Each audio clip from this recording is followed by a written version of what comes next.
કચ્છમાં 111.75 કરોડના ખર્ચે 4 માર્ગીય રસ્તાનું ખાતમુહૂર્ત કરવામાં આવ્યું। અંજાર નેશનલ હાઈવેથી અંજાર મુન્દ્રા નેશનલ હાઈવેને જોડતા 5.13 કિલોમીટર બાયપાસ 4 માર્ગીય રસ્તાનું ખાતમુહૂર્ત કરવામાં આવ્યું। કચ્છના સાંસદ તથા ગુજરાત પ્રદેશ ભાજપના મહામંત્રી વિનોદ ચાવડા વરદ હસ્તે તેમજ ભાજપના પ્રમુખ દેવજીભાઈ વરચંદ, કચ્છ જિલ્લા પંચાયતના પ્રમુખ તેમજ અંજારના ધારાસભ્ય ઉપસ્થિત રહ્યા હતા। ખાતમુહૂર્તમાં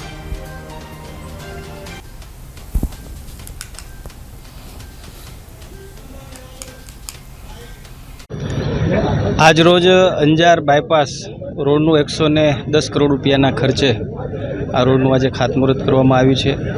જિલ્લા પંચાયતના પ્રમુખ શ્રી જનકસિંહજી જાડેજા, જિલ્લા ભાજપના અમારા પ્રમુખ શ્રી દેવજીભાઈ વરચંદ અને જેમના માધ્યમથી આ રાજ્ય સરકારમાંથી મોટી રકમ મંજૂર કરાવીને આ વિસ્તારની અંદર સારું કાર્ય કર્યું છે એવા ધારાસભ્ય શ્રી આદરણીય ત્રિકમભાઈ સાહેબ સૌની ઉપસ્થિતિની અંદર આજે રોડનું ખાતમુહૂર્ત થયું છે।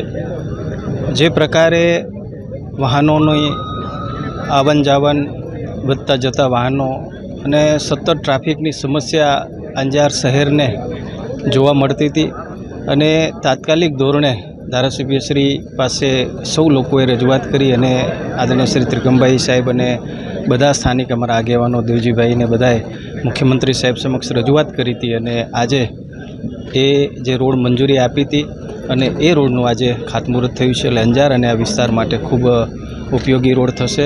સૌને ખૂબ ખૂબ શુભકામના।